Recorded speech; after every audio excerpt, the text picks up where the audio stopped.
আলোরা আবাসন প্রকল্প এলাকায় এক গণ্যমান্য ব্যক্তি আমাকে জানালেন যে একটা এলাকায় ধর্ষণের ঘটনা ঘটছে। আমি দ্রুত তাৎক্ষণিক ঘটনাস্থল পরিদর্শন করি এবং সবার সাথে কথা বলি। কথা বলার পরে আমি তাদের থানায় আসতে বলি এবং একটা ভিকটিমের বয়স 7 বছর আর একটার বয়স প্রায় 7.5 বছর। থানায় আসার পরে একটা অভিযোগ দেয়। অভিযোগ দেওয়ার পরিপ্রেক্ষিতে আমরা মামলা রেকর্ড করি। রেকর্ড করার পরে আমরা আসামি গ্রেপ্তারের চেষ্টায় আছি।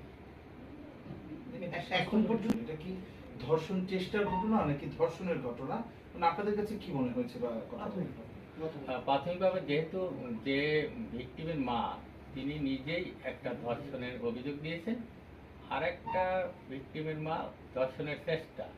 ভিকটিম যেহেতু দুইটা, ওই আঙিনায় আমরা অভিযোগ নিয়েছি এবং তারই ধারাবাহিকতা আমরা মামলাটি রেকর্ড করেছি। স্বাস্থ্য পরীক্ষা হচ্ছে এবং এখন আমরা দ্রুত আজকেই জিয়া মেডিকেলে পাঠাবো, ভর্তি করবো। ওখানে আমাদের এসআই রোজিনা খাতুনের মাধ্যমে ওখানে ভর্তি হবে।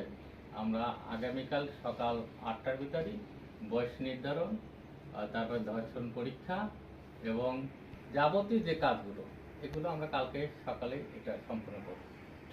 আর আমরা আসামি গ্রেপ্তারের সর্বোচ্চ চেষ্টায় আছি। ধন্যবাদ।